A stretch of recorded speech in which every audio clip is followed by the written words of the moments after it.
Chapter 23, Dr. Seward's Diary, 3 October. The time seemed terribly long whilst we were waiting for the coming of Godalming and Quincy Morris.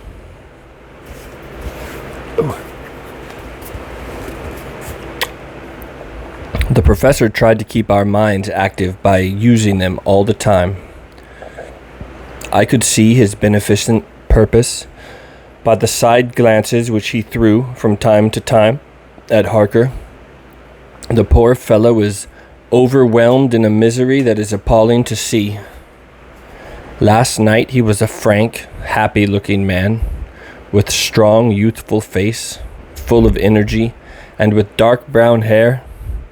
Today he is a drawn, haggard old man whose white hair matches well with the hollow, burning eyes and grief-written lines of his face. His energy is still intact. In fact, he is like a living flame. This may yet be his salvation. Poor fellow, I thought my own trouble was bad enough, but his... The professor knows this well enough, and is doing his best to keep his mind active. What he has been saying was, under the circumstances, of absorbing interest. As well as I can remember, here it is. I have studied over and over again since they came into my hands all the papers relating to this monster. And the more I have studied, the greater seems the necessity to utterly stamp him out. All through there are signs of his advance, not only of his power, but of his knowledge of it. As I learned from the researches of my friend Arminius of Budapest, he was in life a most wonderful man, soldier, statesman, and alchemist, which latter was the highest development of the science knowledge of his time. He had a mighty brain, a learning beyond compare, and a heart that knew no fear and no remorse. He dared even to attend the scholomance, and there was no branch of knowledge of his time that he did not essay. Well, in him the brain powers survived the physical death, though it would seem that some memory was not all complete. In some faculties of mind he has been, and is, only a child, but he is growing, and some things that were childish at the first are now of man's stature. He is experimenting, and doing it well, and if it had not been that we have crossed his path, he may be yet, if we fail, the father or furtherer of a new order of beings, whose road must lead through death, not life. Harker groaned and said, "And this is all arrayed against my darling? But how is he experimenting? The knowledge may help us defeat him." He has, all along, since his coming, been trying his power, slowly but surely. That big child brain of his is working. Well, for us it is, as yet, a child brain. For had he dared, at the first, to attempt certain things, he would long ago have been beyond our power. However, if he means to succeed, and a man who has centuries before him can afford to wait and to go slow, Festina Lent may well be his motto. "I fail to understand," said Harker wearily. "Oh, do be more plain to me. Perhaps grief and trouble are dulling my brain." The professor laid his hand tenderly on his shoulder as he spoke. "Ah, my child, I will be more plain. Do you not see how, of late, this monster has been creeping into knowledge experimentally? How he has been making use of the zoophagous patient to effect his entry into friend John's home? For your vampire, though in all afterwards he can come when and how he will, must at the first make entry only when asked thereto by an inmate. But these are not his most important experiments. Do we not see how at the first all these so great boxes were moved by others? He knew not then but that must be so. But all the time that so great child brain of his was growing, and he began to consider whether he might not himself move the box. So he began to help, and then, when he found that this be all right, he tried to move them all alone, and so he progress. And he scatter these graves of him, and none but he know where they are hidden. He may have intend to bury them deep in the ground, so that he only use them in the night, or at such time as he can change his form. They do him equal well, and none may know these are his hiding place. But, my child, do not despair. This knowledge come to him just too late. Already all of his lairs but one be sterilized as for him, and before the sunset this shall be so. Then he have no place where he can move and hide. I delayed this morning so that we might be sure. Is there not more at stake for us than for him? Then why not be even more careful than him? By my clock it is 1 hour, and already, if all be well, friend Arthur and Quincy are on their way to us. Today is our day, and we must go sure, if slow, and lose no chance. See, there are 5 of us when those absent ones return.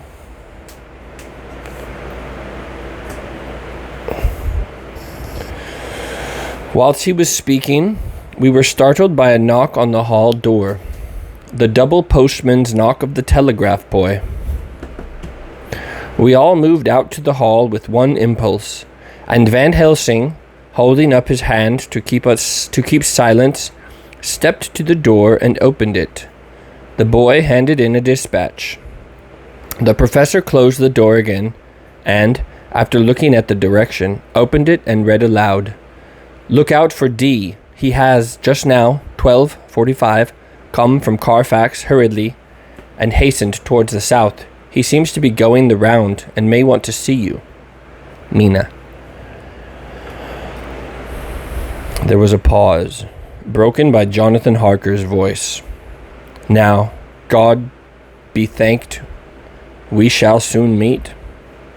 Van Helsing turned to him quickly and said, God will act in his own way and time. Do not fear, and do not rejoice as yet, for what we wish for at the moment may be our undoings. I care for nothing now, he answered hotly, except to wipe out this brute from the face of creation. I would sell my soul to it. Oh, hush, hush, my child, said Van Helsing. God does not purchase souls in this wise, and the devil, though he may purchase, does not keep faith. But God is merciful and just, and knows your pain and your devotion to that dear Madam Mina. Think you, how her pain would be doubled, did she but hear your wild words? Do not fear any of us. We are all devoted to this cause, and today shall see the end. The time is coming for action. Today, this vampire is limit to the powers of man. Until sunset, he may not change. It will take him time to arrive here. See, it is 20 minutes past 1, and there are yet some times before he can hither come. Be he never so quick.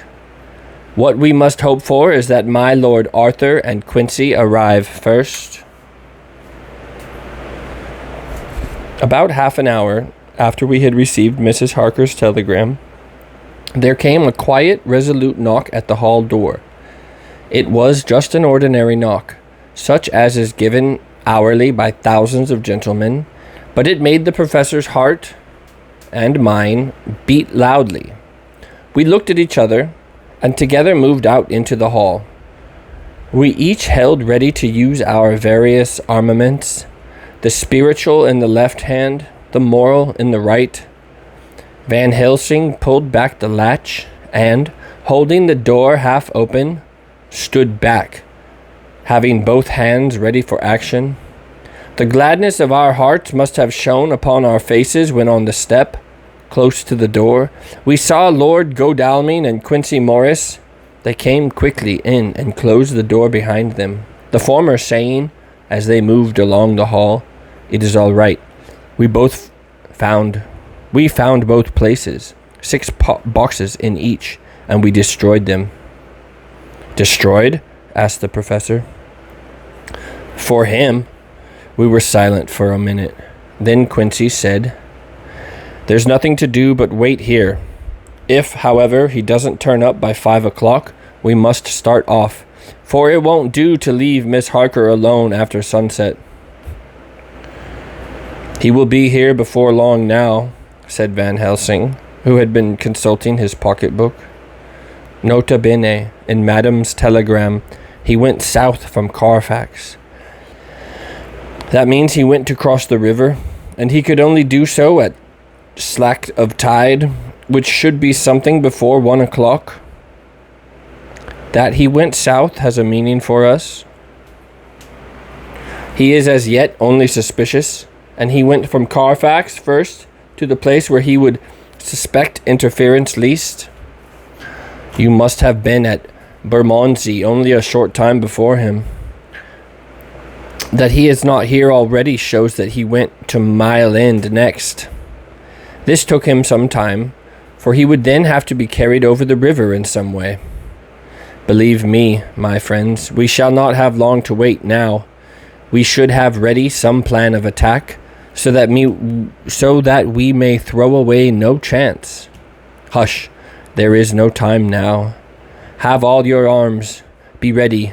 He held up a warning hand as he spoke, for we all could hear a key softly inserted in the lock of the hall door.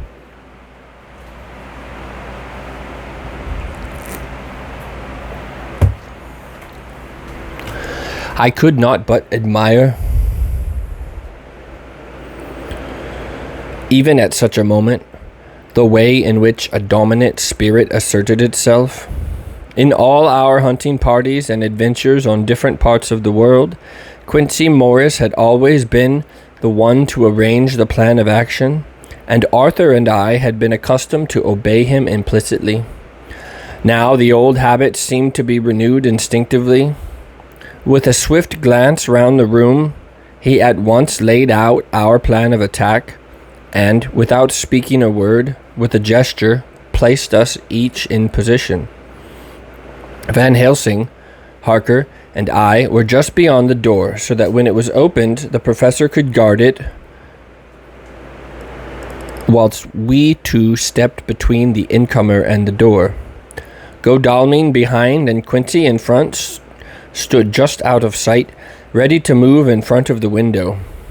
We waited in a suspense that made the seconds pass with nightmare slowness. The slow, careful steps came along the hall. The Count was evidently ready for some surprise. At least he feared it. Suddenly, with a single bound, he leapt into the room, winning a way past us before any of us could raise a hand to stay him. There was something so panther-like in the movement, something so inhuman, that it seemed to sober us all from the shock of his coming. The first to act was Harker, who, with a quick movement, threw himself before the door leading into the room in the front of the house. As the Count saw us, a horrible sort of snarl passed over his face, showing the eye teeth, and pointed, but the evil smile as quickly passed into a cold stare of lion-like disdain. His expression again changed, as with a single impulse, we all advanced upon him. It was a pity that we had not some better organized plan of attack? For even at the moment I wondered what we were to do. I did not myself know whether our lethal weapons would avail us anything.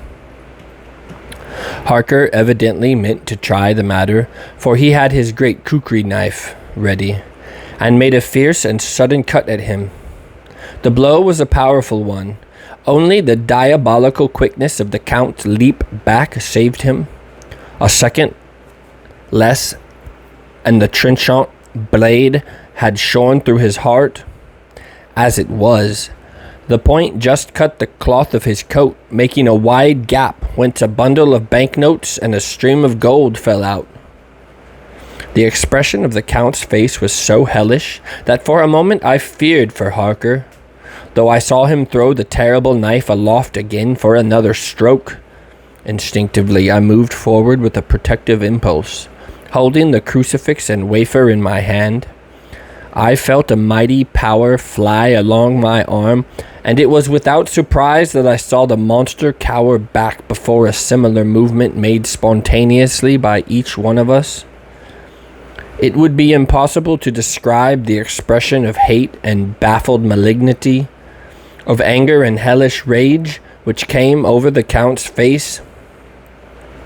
His waxen hue became greenish-yellow by the contrast of his burning eyes, and the red scar on the forehead showed on the pallid skin like a palpitating wound.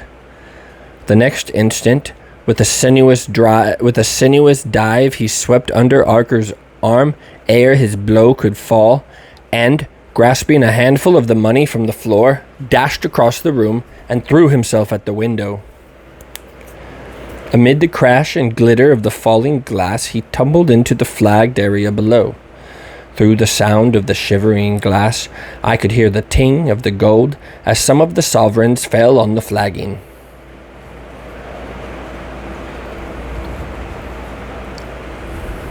We ran over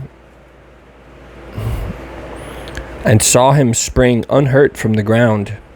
He, rushing up the steps, crossed the flagged yard and pushed open the stable door. Then he turned and spoke to us. "You think to baffle me? You, with your pale faces all in a row, like a sheep in a butcher's. You shall be sorry yet, each of you. You think you have left me without a place to rest, but I have more. My revenge is just begun. I spread it over centuries, and time is on my side. Your girls that you all love are mine already, and through them you and others shall yet be mine, my creatures, to do my bidding and to be my jackals when I want to feed. Bah!" With a contemptuous sneer, he passed quickly through the door, and we heard the rusty bolt creak as he fastened it behind him. A door beyond opened and shut. The first of us to speak was the professor, as, realizing the difficulty of following him through the stable, we moved towards the hall. "We have learned something. Much. Notwithstanding his brave words, he fears us. He fear time. He fear want. For if not, why he hurry so? His very tone betray him, or my ears deceive. Why take that money? You follow quick. You are hunters of wild beasts, and understand that it's so. For me, I make sure that nothing here may be of use to him, if so that he return." As he spoke, he put the money remaining into his pocket, took the title deeds in the bundle as Harker had left them, and swept the remaining things into the open fireplace, where he set fire to them with a match. Godalming and Morris had rushed out into the yard, and Harker had lowered himself from the window to follow the Count. He had, however, bolted the stable door, and by the time they had forced it open, there was no sign of him. Van Helsing and I tried to make inquiry at the back of the house, but the mews was deserted and no one had seen him depart.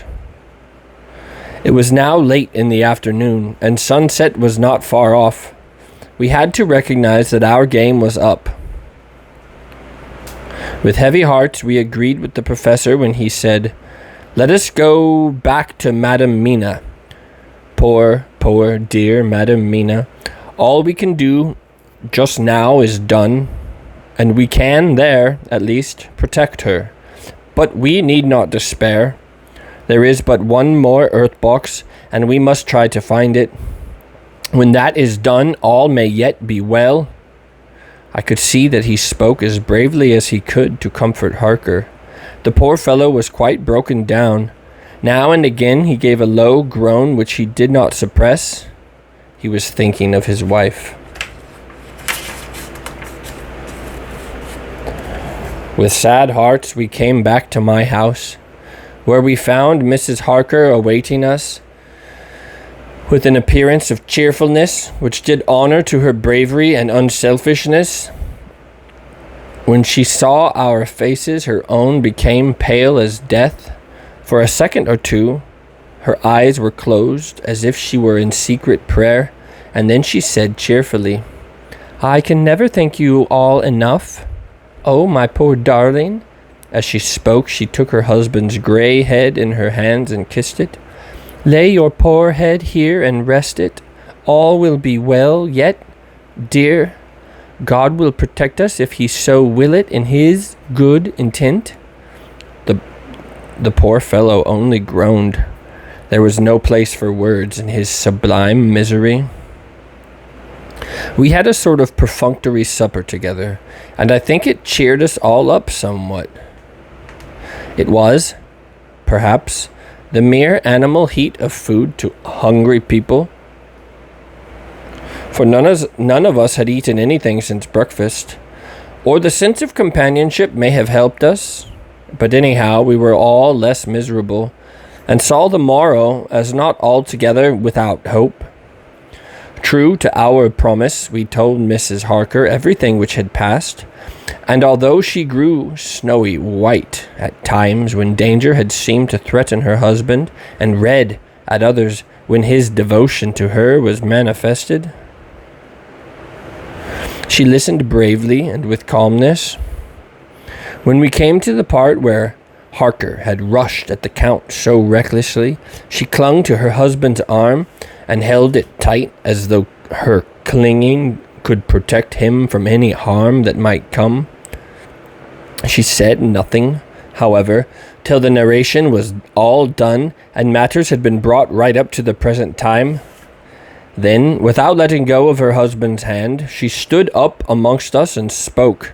Oh, that I could give any idea of the scene, of that sweet, good woman in all the radiant beauty of her youth and animation, with the red scar on her forehead of which she was conscious, and which we saw with grinding of our teeth, remembering whence and how it came, her loving kindness against our grim hate, her tender faith against all our fears and doubting, and we, knowing that, so far as symbols went, she with all her goodness and purity and faith was outcast from God.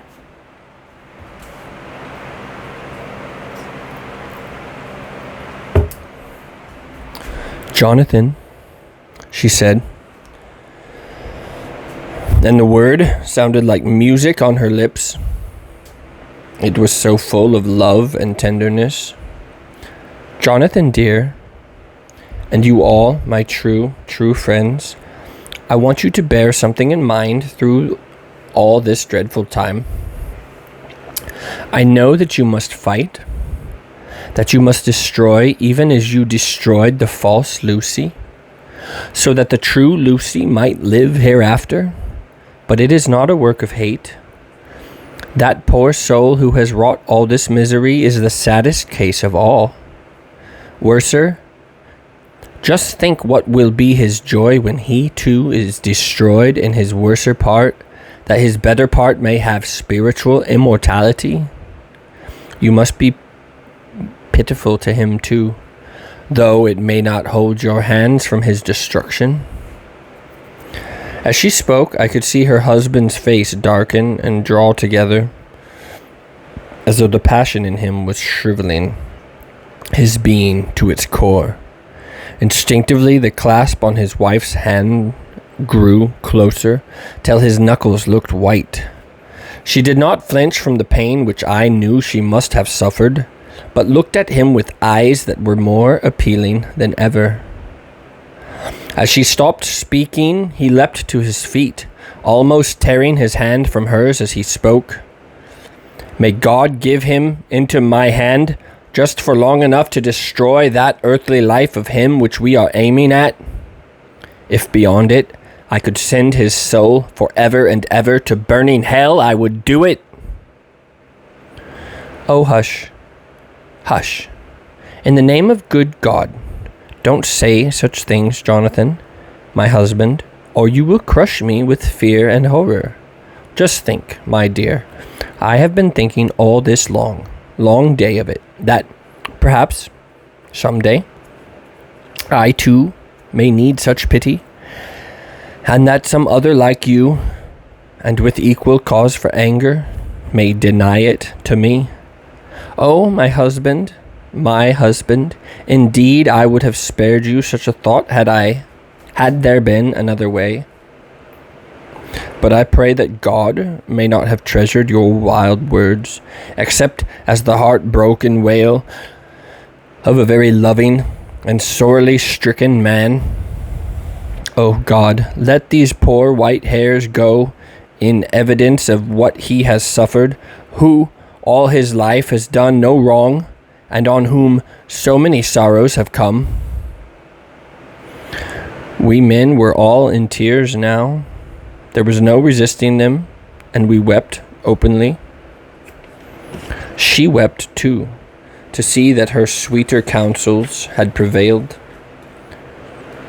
Her husband flung himself on his knees beside her, and putting his arms around her, hid his face in the folds of her dress. Van Helsing beckoned to us, and we stole out of the room, leaving the two loving hearts alone with God. Before they retired, the professor fixed up the room against any coming of the vampire, and assured Mrs. Harker that she might rest in peace.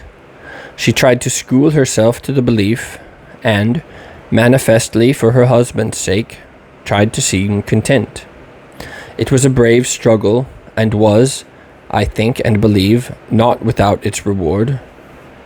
Van Helsing had placed at hand a bell which either of them was to sound in case of any emergency. When they had retired, Quincy, Godalming, and I arranged that we should sit up, dividing the night between us, and watch over the safety of the poor stricken lady. The first watch falls to Quincy, so the rest of us will be off to bed as soon as we can. Godalming has already turned in, for his is the second watch. Now that my work is done, I, too, shall go to bed.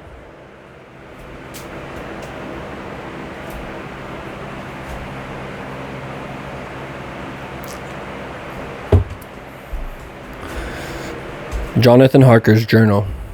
3-4 October. Close to midnight. I thought yesterday would never end. There was over me a yearning for sleep and some sort of blind belief that to wake would be to find things changed, and that any change now must be for the better. Before we parted, we discussed what our next step was to be, but we could arrive at no result. All we knew was that one earth box remained, and that the Count alone knew where it was. If he chooses to lie hidden, he may baffle us for years, and in the meantime, the thought is too horrible. I dare not think of it even now. This I know, that if ever there was a woman who was all perfection, that one is my poor, wronged darling. I love her 1,000 times more for her sweet pity of last night, a pity that made my own hate of the monster seem despicable. Surely God will not permit the world to be the poorer by the loss of such a creature. There is hope to me. We are all drifting reefwards now, and faith is our only anchor. Thank God. Mina is sleeping, and sleeping without dreams. I fear what her dreams might be like, with such terrible memories to ground them on. She has not been so calm within my scene since the sunset. Then, for a while, there came over her face a repose which was like a spring after the blasts of March. I thought at the time that it was the softness of the red sunset on her face, but somehow now I think it had a deeper meaning. I am not sleepy myself, though I am weary to death. However, I must try to sleep, for there is tomorrow to think of, and there is no rest for me until later. I must have fallen asleep, for I was awakened by Mina, who was sitting up in the bed with a startled look on her face. I could see easily, for we did not leave the room in darkness. She had placed a warning over my mouth, and now she whispered in my ear, "Hush, there is someone in the corridor." I got up softly and crossed the room, gently opening the door. Just outside, stretched on a mattress, lay Mr. Morris, wide awake. He raised a warning hand for silence as he whispered to me, "Hush, go back to bed. It is all right. One of us will be here all night. We don't mean to take chances." His look and gesture forbade discussion, so I came back and told Mina. She sighed, and positively a shadow of a smile stole over her poor, pale face as she put her arms round me and said softly, "Oh, thank God for good, brave men."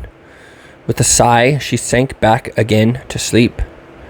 I write this as I am not sleepy, though I must try again. 4 October, morning. Once again during the night I was wakened by Mina. This time we had all a good sleep, for the grey of the coming dawn was making the windows into sharp oblongs, and the gas flame was like a speck rather than a disk of light. She said to me hurriedly, "Go call the professor. I want to see him at once." "Why?" I asked. "I have an idea. I suppose it must have come in the night and matured without my knowing it. He must hypnotize me before the dawn, and then I shall be able to speak. Go quick, dearest. The time is getting close." I went to the door. Dr. Seward was resting on the mattress, and seeing me, he sprang to his feet. "Is anything wrong?" he asked in alarm. No, I replied, "but Mina wants to see Dr. Van Helsing at once." "I will go," he said, and hurried into the professor's room. 2 or 3 minutes later, Van Helsing was in the room in his dressing gown, and Mr. Morris and Lord Godalming were with Dr. Seward at the door, asking questions. When the professor saw Mina, a smile, a positive smile, ousted the anxiety of his face. He rubbed his hands as he said, "Oh, my dear Madam Mina, this is indeed a change. See, friend Jonathan, we have got our dear Madam Mina, as of old, back to us today. We have got..." Then, turning to her, he said cheerfully, "And what am I to do for you? At this hour, you do not want me for nothings." "I want you to hypnotize me," she said. "Do it before the dawn, for I feel that then I can speak, and speak freely. Be quick, for time is short." Without a word, he motioned her to sit up in bed. Looking fixedly at her, he commenced to make passes in front of her, from over the top of her head downward, with each hand in turn. Mina gazed at him fixedly for a few minutes, during which my own heart beat like a trip hammer, for I felt that some crisis was at hand. Gradually her eyes closed, and she sat stock still. Only by the gentle heaving of her bosom could one know that she was alive. The professor made a few more passes and then stopped, and I could see that his forehead was covered with great beads of perspiration.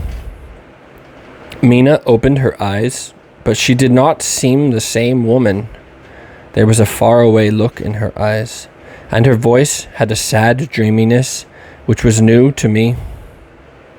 Raising his hand to impose silence, the professor motioned me to bring the others in. They came on tiptoe, closing the door behind them, and stood at the foot of the bed, looking on. Mina appeared not to see them. The stillness was broken by Van Helsing's voice speaking in a low, level tone, which would not break the current of her thoughts.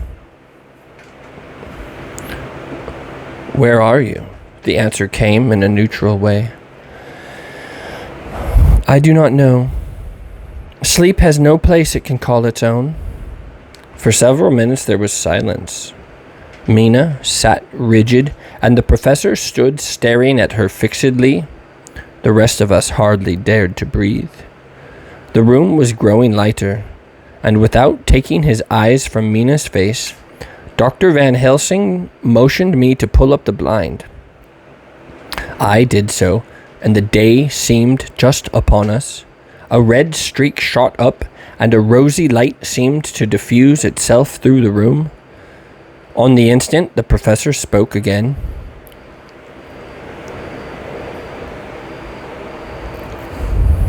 "Where are you now?" The answer came back dreamily, but with intention. It was as though she were interpreting something. I have heard her use the same tone when reading her notes. "I do not know. It is all strange to me."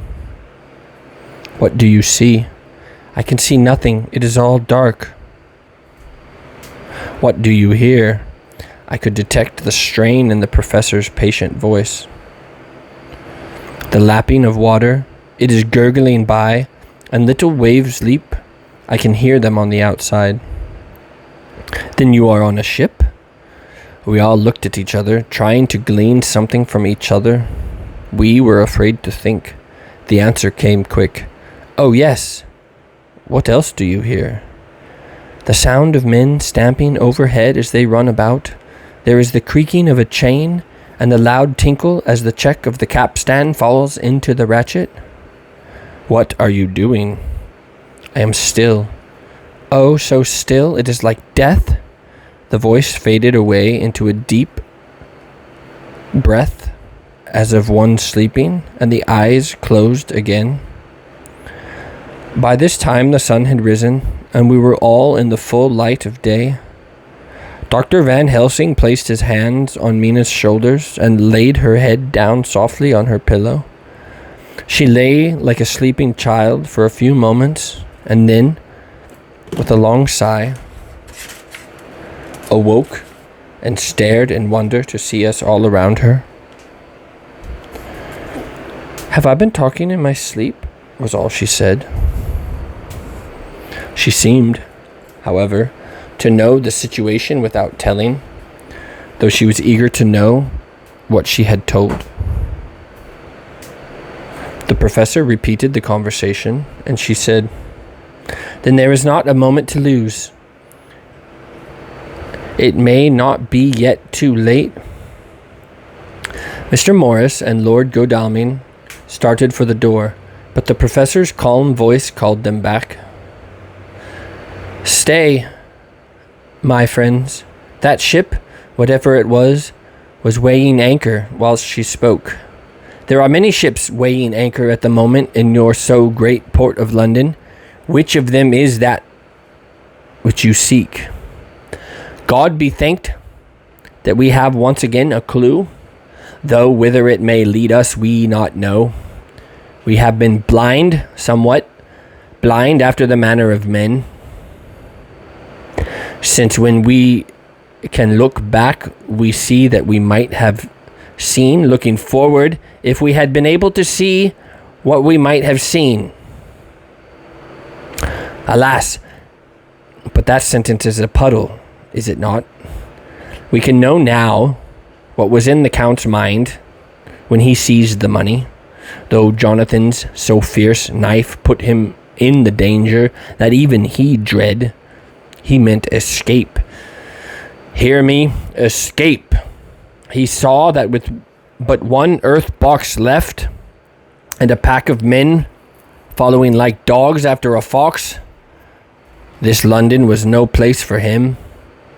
He have take his last earth box on board a ship, and he leave the land. He think to escape, but no. We follow him. Tally-ho, as a friend Arthur would say when he put on his red frock. Our old fox is wily. Oh, so wily, and we must follow with wile. I, too, am wily, and I think his mind in a little while. In meantime, we may rest and in peace, for there are waters between us which he do not want to pass, and which he could not if he would, unless the ship were to touch the land, and then only at full or slack tide. See, and the sun is just rose, and all day to sunset is to us. Let us take bath and dress, and have breakfast, which we all need, and which we can eat comfortable, since he be not in the same land with us. Mina looked at him appealingly as she asked, "But why need we seek him further when he is gone away from us?" He took her hand and patted it as he replied, "Ask me nothing as yet. When we have breakfast, then I answer all questions." He would say no more, and we separated to dress. After breakfast, Mina repeated her question. He looked at her gravely for a minute, and then said sorrowfully, "Because, my dear, dear Madam Mina, now more than ever, must we find him, even if we have to follow him to the jaws of hell." She grew paler as she asked faintly, "Why?" "Because," he answered solemnly, "he can live for centuries, and you are but mortal woman. Time is now to be dreaded, since once he put that mark upon your throat." I was just in time to catch her as she fell forward in a faint